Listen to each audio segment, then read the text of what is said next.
Welcome to the first lesson of the offer module. So what we're going to go through today is why your offer decides everything, and also just explain the impact of having, first of all, a bad offer and also then a good offer, and how this in turn will actually make such a big increase in performance to your sales calls rather than just focusing on things like objection handling and that kind of stuff. This will actually help you fix the root cause of a lot of the problems you're currently experiencing at this point in time.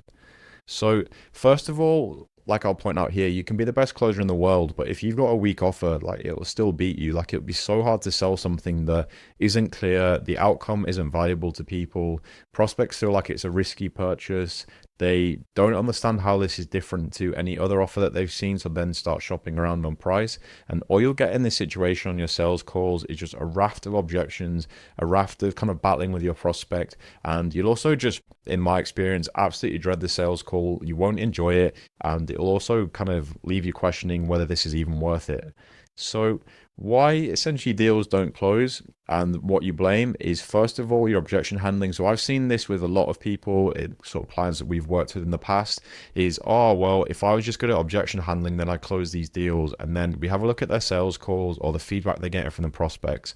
And the objections they're getting are just essentially things to get off the call with these people or to kind of kill the conversation because they don't believe the offer that they're actually discussing is worth it. So that's the first point I'll start with. Second of all, oh, I'm not confident at selling. Again, it'll be very hard to be confident at selling if you don't have a good offer, if you don't believe in the offer, you don't believe that someone would be willing to pay what you're charging for it as well. And then finally, oh well, that prospect was never going to buy, or they're not interested, or they're a bad fit. But when that's happening across multiple people, because don't get me wrong, you'll get bad prospects, you'll get bad leads. Not every sales call, even with the best offer in the world, is going to be as easy as closing. But you're always going to look to blame the prospect. But if this is happening on every single call, then I would expect there to be an underlying reason, which in turn tends to be around the actual offer itself. But yeah, most people don't actually tend to blame their offer; they just look for other excuses as to why it isn't working. And we're going to dive into this a little bit today as well. So if you think about it really, like when you're on these sales calls, your objection handling, your scripts, everything you're kind of discussing with your prospect, you're having a conversation around is all literally focused around the offer itself. Like if you think about like what I've written here, the offer is the thing that you're actually selling to people. Everything else is just how you talk about it. So if the thing that you're selling is not good or unclear, or the prospect's confused, or they don't think it's valuable, or there's too much risk involved, or they think, oh, I can just come back and buy this whenever because there's no scarcity. It doesn't matter what script you've got. It doesn't matter what objection or line or anything like that you've got. It's all about the offer itself, and I can't sort of emphasize this enough. I've been in roles before where we were selling bad offers. For example, when I worked in software sales, we had products that we had to sell to prospects, and the offer and like the solution itself wasn't particularly good. And regardless of what you said to prospects, it would just be impossible to sell because at the end of the day, no one wanted that, or they could go to a competitor and get the exact same thing for a cheaper price. Whereas when we're selling things that were desirable, people wanted it, the sales call just felt incredibly easy. It felt like just having a conversation with a person, just taking them through the details so they understood what was involved, what's the process, how much it costs, what's the timeline to kind of it being implemented or it starting to work. And it was a bit of a breeze. So that's when I kind of realized before starting our own business that if we can just nail the offer, everything else will become so much easier. So if your offer is weak, and you may actually have experienced a lot of these, so do let me know as well in the community if this is something you faced. But you'll have a lot of people kind of pushing back on price. They'll be asking you, oh, so what makes you different to your competitors? And there's nothing more kind of demoralizing than when you've been through your whole pitch, you explain what you're going to do, how you're going to do it, and then the person asks at the end, oh, but that's the exact same as the person down the road said, or the last person I spoke with said. What makes you guys different? If you're getting asked that, that just means your offer isn't good enough. Asking for time to think about it, that's a common way for people to essentially just get off the call, and from that point you'll literally never hear from them again. They'll be absolutely gone, they'll dust. And you'll have people unsure if it works for them. And when you get that as well, that's when you'll then get hit with, I need time to think about it, I think it's too expensive, I need to speak to my partner, I'm not sure if this will work for me, I've tried this before and it failed. And with that too, again, all just comes down to offer and the clarity with it. And the final one you'll see here as well is people asking you for discounts. So With that, again, that's because they just don't believe what you're offering is worth it. So 9 times out of 10, you'll find with a lot of people that it actually isn't down to the money itself. They just don't believe that the money you're asking them to pay for it is worth it. So once we can kind of tick all of these off, you'll actually start to enjoy the sales calls. Because trust me, I've been on thousands of sales calls in my life, and I've had every single one of these objections, if not worse. I've had people swearing at me and this kind of stuff. And the way to make it more pleasant is just to have something that people actually want, and you'll be surprised and amazed at just how quickly people's kind of tone and kind of mood on the call will change just when you're offering something they actually desire and they think will help them. So when your offer is strong, people will ask you, how does it work? So rather than straight away, oh, well, how much does this cost? They'll say, okay, cool. So what does the process look like? What's the timeline? How long until we can get implemented? Like you can see on the second point, we'll ask when they can get started. These are all kind of buying signals. This is someone who's like, cool, this is exactly what I need. It's clear. I understand the value. I just want to get moving on it. The close will actually feel like the natural next step. So the amount of people that I've spoken to while kind of helping people fix their sales process and improve its sales is, oh, I don't really know how to ask for the sale, or it feels awkward, or it feels uncomfortable, or it feels like I'm being too salesy. When you have a good offer and the person actually wants what you're selling, when you get to that point of the call where typically it'd be a bit like, oh, so are we kind of, are you interested? Are you ready to go ahead?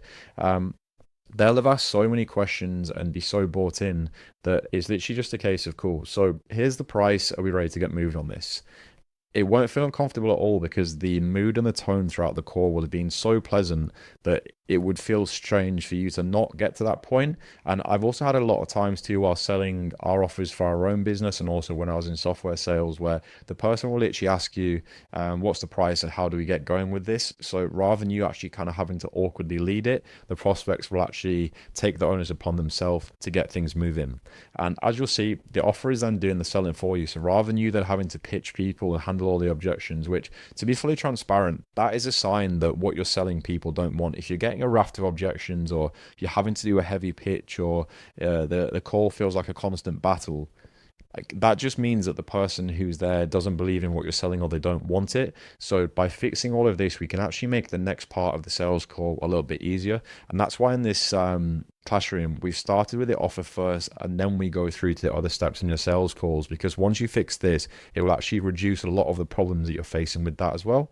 And the final piece with this as well is you'll actually start to enjoy your sales calls. So I've been in situations, I'm sure you're the same, especially if you're in this community, where you're absolutely dreading sales calls, or you have a bit of relief if people don't show up to the calls, where that's just down to it feeling like a battle. You don't feel like you're getting anywhere. You start to lose your confidence. You start to doubt yourself. Once we fix all these pieces in sort of together in unison, you'll actually start to enjoy the sales calls. You look forward to them, and your close rate will massively spike. And also, because you're actually enjoying your sales calls, you'll actually make more sales because you'll seem much more relaxed. You'll feel more confident, and the prospects will actually believe in what you're saying to them. So this is also important to remember. Nobody's buying your service. Like, they're not saying, "Oh, I want to work with this person because of their service."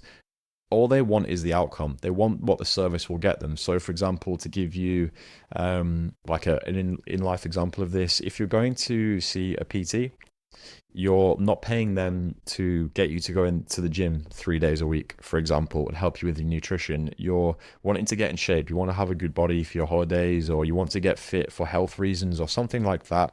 That is what you're paying for. So that's important to remember. One of the biggest mistakes a lot of people make on their sales calls is kind of just feature dumping. So we'll help you with this, we'll do that. The person doesn't particularly care about any of that. Like, they just want to know at the end of this, what is going to be a result, and is it the result that I want? And examples here, so again, just I've already gone through one there, but they don't want your 6 week program. So it may be a case of, I'm going to transform your business in 6 weeks by getting you X amount of leads, or we're going to do this and that. People don't want that. They don't care. They just want to know at the end of the 6 week program, is my business going to be where I want it to be, which is why I'm coming to you in the first place. And then the second example, one I've already sort of gone over, is they don't want coaching. They just want to get in shape. Another example with this, for example, you may have a coaching offer for people who want to improve their business, or they want to improve, I don't know, their relationships. They may be having a bad relationship with their partner and they don't care about you taking them through a journey of that. They just want to know that at the end of this journey, is my relationship going to be better? Is my partner going to stay with me, or whatever it might be? But just focus on the end result, focus on the outcome. So a weak offer will mean that every call is a complete slog. It'll be a grind, like it'll feel unpleasant, it'll feel awkward and uncomfortable. You'll be competing on price, which is the worst place to be, because if you're competing on price, it's then just a race to the bottom and you're competing against everyone who's going to discount and offer a cheaper price around you. And if you then start to devalue your service, your prospects will then start to think that your service isn't worth it. You'll then also start to then lose more deals because of that. And it's just a downward spiral you don't want to get into. And you'll also will then need volume to survive. So a lot of people say, oh, sales is just a numbers game. And on that, I actually massively disagree.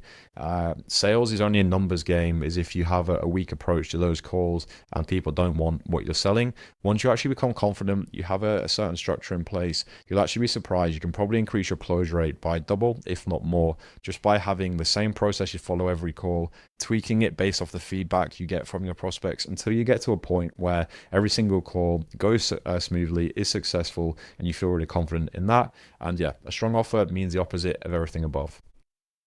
So by the end of this module, what you'll have is an offer built around what your prospects actually want rather than what you think you should be selling, a price that you can say out loud without flinching or feeling awkward or embarrassed asking people for that, one sentence that can clearly explain it. And this is a big one. And the reason being is when you're on a sales call and someone goes, oh, so what is it that you actually do? Or if you can't really explain it in one sentence and they can't understand it, like you're finished. Like if you don't understand what you're selling, and that means, well, first of all, your prospect definitely won't understand it, and second of all, they won't believe that you know what you're doing. So that's a key thing that we need to help you fix as well.